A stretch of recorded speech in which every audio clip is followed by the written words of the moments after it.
마태복음 9장 32절에서 34절 가지고 하나님의 은혜를 맛보게 하라 하는 제목으로 함께 은혜 나누고자 합니다. 오늘은 열왕기하 7장 3절에서 9절에 나오는 이야기를 소개하고자 합니다. 네 사람의 나병 환자가 나오는데요, 굶어 죽어가고 있습니다.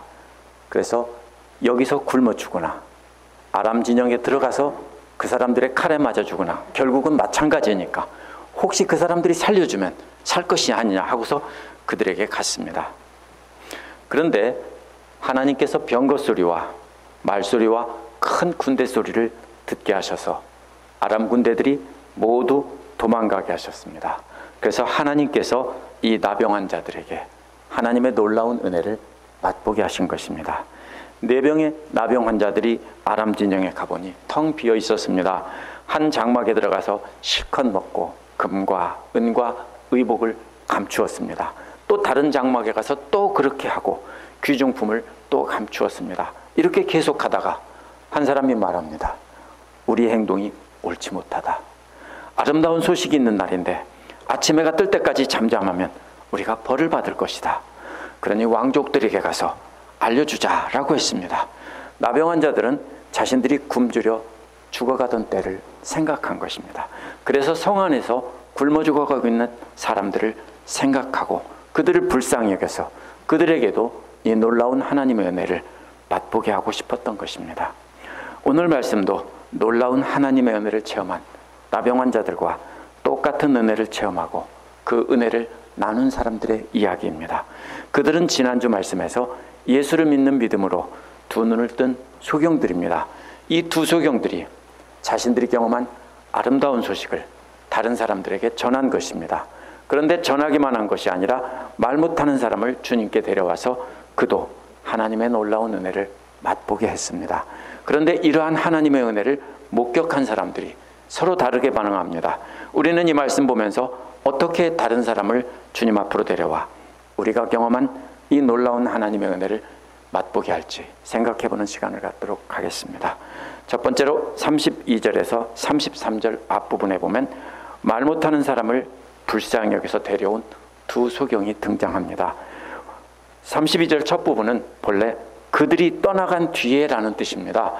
그들이란 믿음으로 눈을 뜬 두 소경입니다. 그 두 소경이 떠나간 뒤에 온 땅에 소문을 퍼뜨리다가 그들이 귀신 들려 말 못하는 한 사람을 데리고 왔다는 뜻입니다. 이는 분명히 두 소경이 나가서 예수의 소문을 증거하다가 귀신 들려 말 못하는 사람을 만나서 예수님께 데려왔다는 뜻입니다.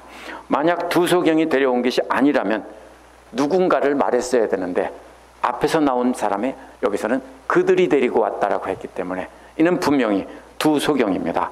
이 두 소경은 만나는 사람들마다 자신들이 예수를 믿음으로 두 눈을 뜬 놀라운 하나님의 은혜를 체험했다는 것을 전했습니다. 그러다가 귀신 들려 말 못하는 사람을 만난 것입니다. 이 사람은 말 못하는 귀신에 들린 것일 뿐이고 정신은 온전한 사람이었습니다. 이 사람이 만약에 거라사 광인 같은 사람이었다면 그 사람에 대해서 설명하는 말이 있어야 됩니다. 이 두 소경은 말 못하는 사람에게 자신들이 만난 예수님에 대해서 말해주고 우리 함께 가자고 해서 예수님께 데리고 온 것입니다. 귀신 들려 말 못하는 사람은 자신들과 다른 처지에 있었습니다. 자신들은 소경이라 아무것도 보지 못했습니다. 그러나 이 사람은 볼 수는 있었고 말만 못했던 것입니다. 그러나 당시 사람들은 이러한 장애가 있는 사람을 죄를 지어 하나님께 벌을 받은 사람이라고 생각했습니다. 그렇기 때문에 소경과 마찬가지로 이들은 사람들에게 배척을 받던 더러운 죄인입니다. 그렇기 때문에 두 소경은 이 사람이 얼마나 불쌍한 존재인지 알고 있었습니다.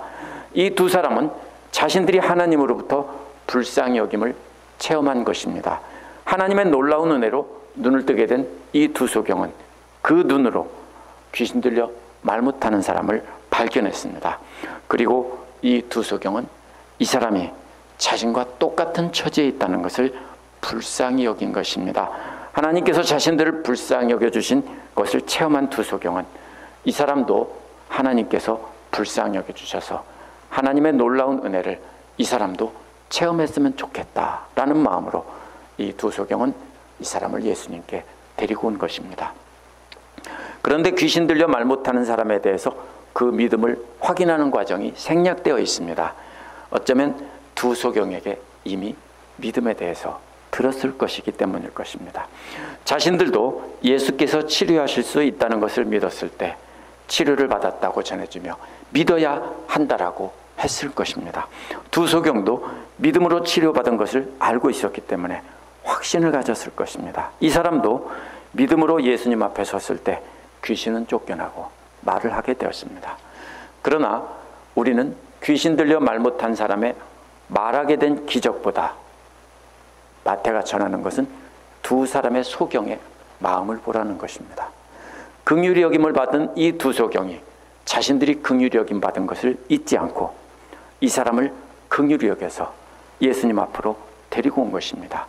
이처럼 긍휼히 여기는 마음이 바로 예수께서 가르치신 이웃사랑이기도 합니다. 누가복음 10장 25절에서 37절에 보면 선한 사마리아 사람 이야기가 나옵니다.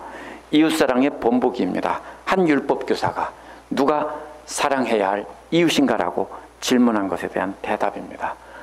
한 유대인이 강도를 만나 옷이 다 벗겨진 채 죽게 된 것을 보고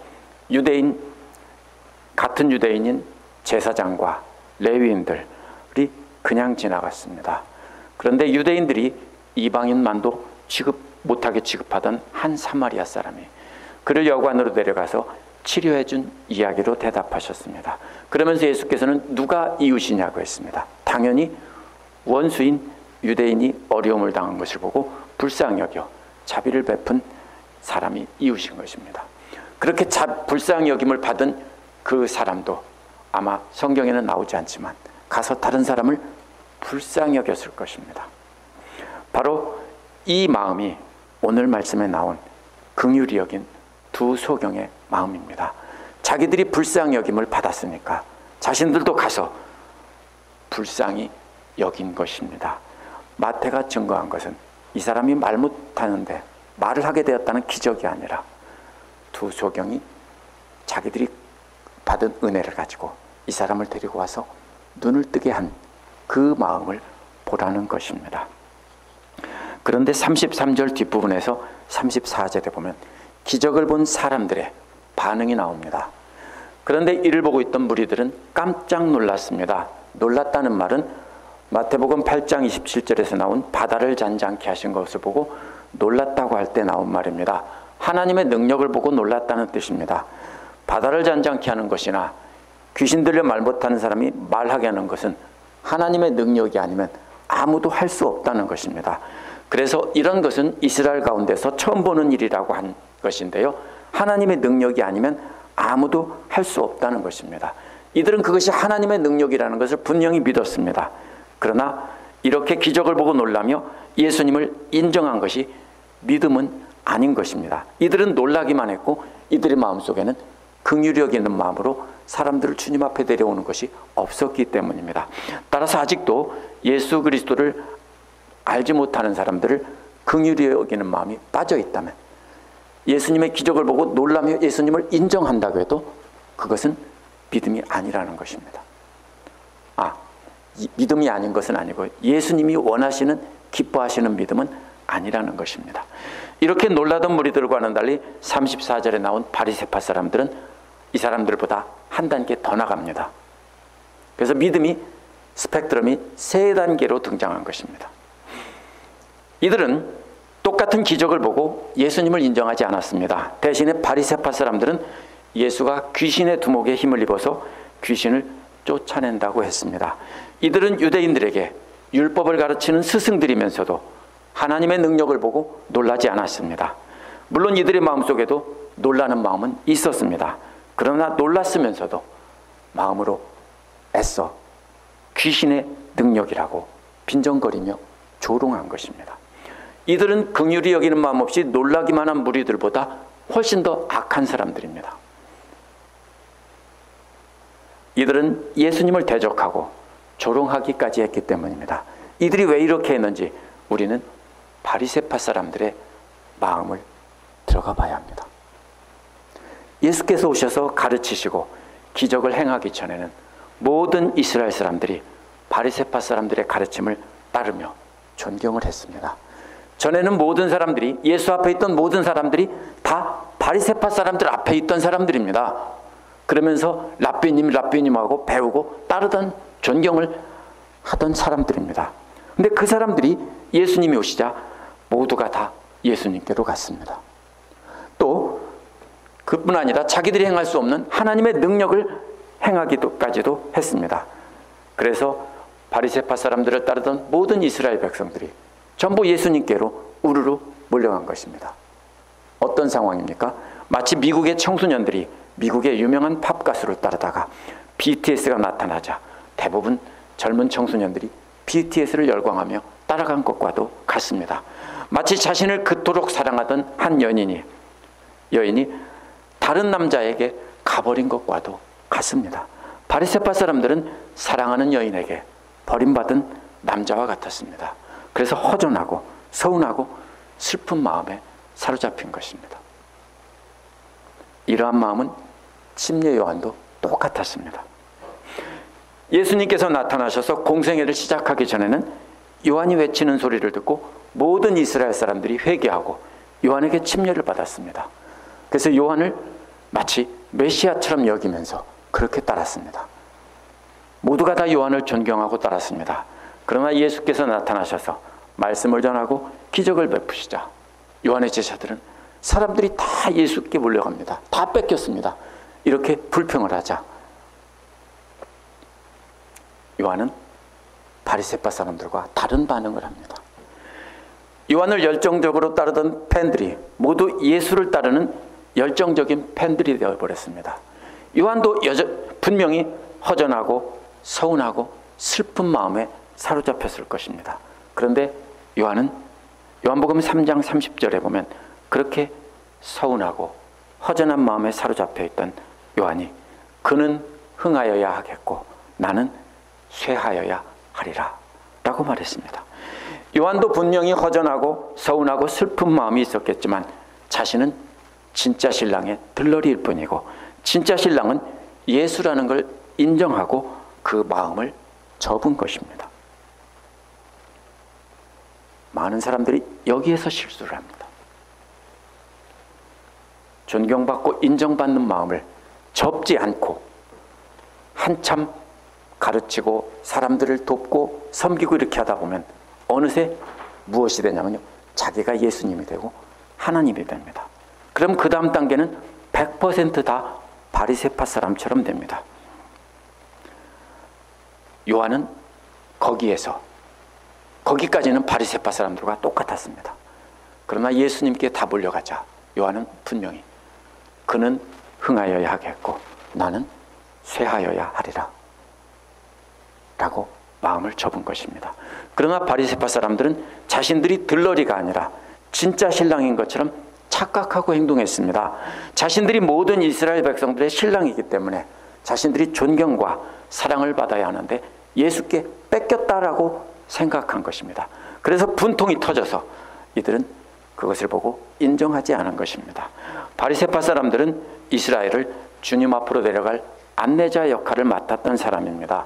그런데 자신들이 데려가던 주님의 신부들을 자신의 신부라고 생각하고 계속 자신들의 품에 두고 싶었던 겁니다. 그래서 이러한 기적을 보고 믿지 마, 별거 아니야, 저거 단순히 귀신의 우두머리의 능력으로 귀신을 쫓아낸 것뿐이야, 저건 절대로 하나님의 능력이 아니야 라고 말하면서 넘겨주지 않으려고 했습니다. 다 넘어갔는데 저거 가짜야, 귀신의 능력이야, 도로 내게로 다 돌아와, 이렇게 한 것입니다. 예수께서는 이런 자들에게 화가 있다고 하셨습니다. 이런 자들에게 저주가 있다는 뜻입니다.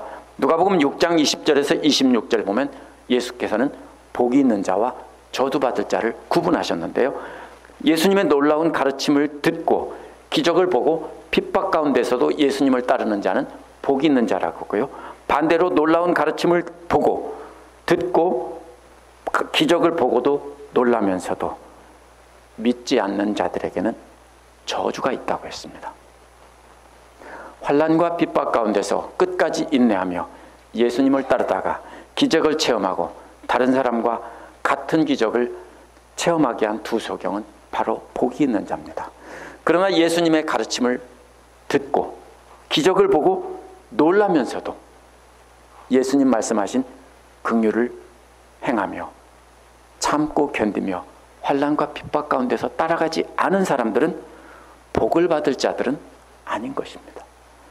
더 나아가서 이러한 놀라운 하나님의 은혜가 임하는 장면을 보고 놀라면서도 믿지도 않고 오히려 대적하던 바리새파 사람들은 하나님의 저주를 받을 사람인 것입니다. 오늘 말씀에는 세 종류의 믿음의 사람들이 등장한 것입니다. 마태는 진정한 믿음을 가진 사람과 중간에 서 있던 사람과 반대하는 사람들, 이 세 단계의 믿음의 사람을 이 짧은 구절을 통해서 대비하고 있습니다. 소경이 눈을 뜨게 된 기적과 말 못하는 사람이 말하게 된 기적은 두 개의 기적 이야기처럼 보이지만 사실은 연결된 하나의 기적 이야기입니다. 예수께서는 두 소경들이 응답받지 못하는 환난을 통해 믿음의 그릇을 준비하게 하셨습니다. 고난을 통해 불순물들을 다 태우는 연단의 과정을 통해서 정결한 그릇으로 준비되게 하셨습니다. 그렇게 그릇이 준비된 것을 확인하시고 불쌍히 여겨서 치료하신 겁니다. 그 은혜를 받은 사람들이 자신들의 그릇 안에 넘치도록 받은 그 하나님의 은혜를 가지고 그들은 가만히 있으면 문둥병자처럼 죽을 것 같았습니다. 그래서 벌을 받을 것 같아서 예수님이 전하지 말라고 했는데도 가서 내가 받은 이 은혜를 전하지 않으면 우리는 하나님께 벌을 받을 것이다. 이렇게 문둥병자와 똑같은 마음으로 이들은 나가서 전했던 것입니다. 그러다가 자기와 똑같은 처지에 있는 귀신 들려 말 못하는 사람을 보고 불쌍히 여겨서 예수를 믿으라고 전한 것입니다. 그도 믿게 되자 예수 앞에 데려온 것입니다. 이들은 모두 고난 중에서 인내하며 예수를 믿어서 놀라운 하나님의 은혜를 받고 그 은혜를 다른 사람들에게도 받게 한 믿음을 가진 사람들입니다. 이것이 바로 우리가 본받아야 될 믿음의 본보기입니다. 그러나 이들처럼 끝까지 예수를 믿고 따르며 힘든 고난을 경험하지 못한 무리들은 믿음의 그릇이 준비되지 못했기 때문에 기적을 보고 그냥 놀라기만 했던 것입니다. 바리새파 사람들은 하나님을 믿는 믿음의 그릇은 있었지만 그 안에는 더러운 세상 탐욕과 명예로 가득 채워져 있었기 때문에 하나님의 은혜를 받을 수 없었던 것입니다.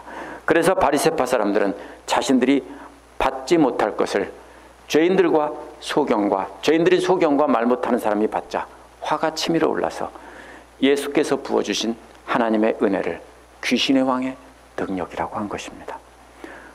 우리도 역시 우리가 먼저 고난 중에 인내하며 예수님의 능력을 믿고 간절한 마음으로 기도해야 합니다. 아무런 응답이 없을 때에도 그렇게 구해야 합니다. 그렇게 믿음의 그릇을 준비하고 그 안에 하나님의 은혜를 받아서 담은 경험이 없다면 우리는 지식만 가지고 다른 사람을 비판하며 하나님을 대적하는 자리로 결국은 갈 수밖에 없습니다. 이것은 누구나 똑같이 가는 믿음의 코스입니다. 은혜를 받습니다. 하나님 말씀을 많이 배우고 신앙생활 오래 하고 오래 섬깁니다. 그러면 어느새 예수님이 되고 하나님이 되어서 모든 사람을 심판하고 정죄하기 시작합니다. 바리새인들도 그런 사람이었어요. 목숨 걸고 하나님을 믿던 사람들이었어요. 그들이 점차 그들의 마음속에 긍휼히 여기는 마음, 저 사람들도 예수님을 알았으면 좋겠다, 이 마음이 사라지니까 그렇게 대적하는 사람들이 된 것입니다. 우리가 바리새파 사람처럼 되지 않으려면 우리는 복음서 전체를 통해서 예수님의 제자훈련 과정을 주목해야 합니다. 예수께서는 먼저 놀라운 능력의 말씀으로 귀로 듣게 하셨습니다. 그 다음에는 기적을 통해 그 능력을 눈으로 확인하게 하셨습니다. 그렇게 가르치신 뒤에 마지막 만찬 후에는 마가다락방에서 허리에 수건을 두르시고 발 씻기는 본보기를 보여주셨습니다. 그렇게 본을 보여주신 뒤에 요한복음 13장 14절에서 예수께서는 내가 주와 선생이 되어 너희 발을 씻겼으니 너희도 서로 발을 씻기는 것이 옳으니라 라고 하셨습니다. 우리도 말씀을 배우고 그 능력을 통해 주님의 긍휼히 여기심을 받은 사람입니다. 그렇다면 우리도 다른 사람을 긍휼히 여겨서 발 씻기는 종으로 다른 사람을 섬겨야 합니다. 그 과정이 없으면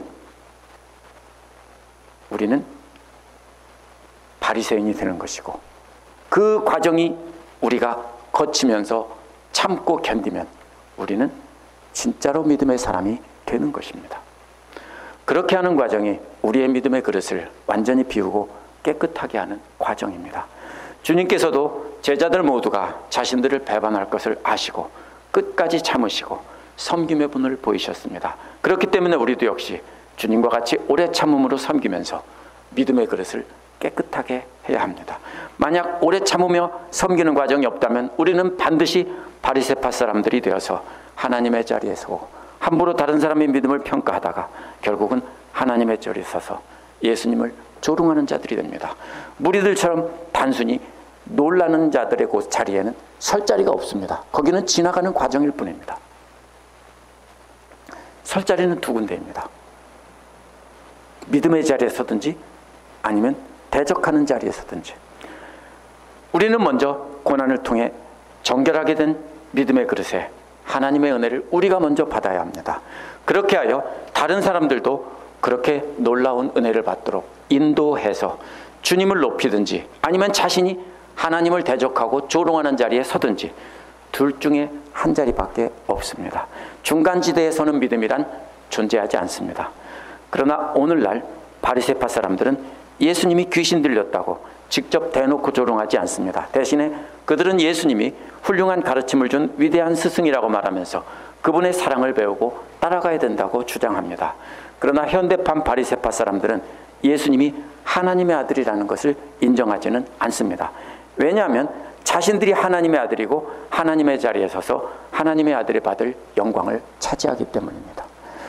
현대판 바리새파 사람들에 대해서 C.S. 루이스는 이렇게 말했습니다. 여러분은 반드시 둘 중에 하나를 선택해야 합니다. 이 사람은 전에도 하나님의 아들이었고 지금도 하나님의 아들이라고 말하든지 아니면 미친 사람이나 아니면 그 이상이다라고 말하든지 둘 중에 하나라는 겁니다. 여러분은 그 사람을 바보 취급해서 입 다물라고 하고 마귀 취급해서 침을 뱉고 죽일 수 있습니다. 그렇지 않으면 여러분은 그 발 앞에 엎드려 그를 주와 하나님이라고 부를 수 있습니다. 그러나 그가 위대한 인간 스승이었다고 선심 쓰는 척 말도 안 되는 말은 하지 맙시다 라고 했습니다. 중간 자리는 없다는 얘기입니다. 엎드리든지 아니면 귀신의 왕이라고 조롱하든지. C.S. 루이스의 말은 간단히 요약하면 예수님을 미쳤다고 하든지 아니면 경배하든지 그러면서 하나님으로 부르든지 둘 중에 하나를 선택해야 한다는 것입니다.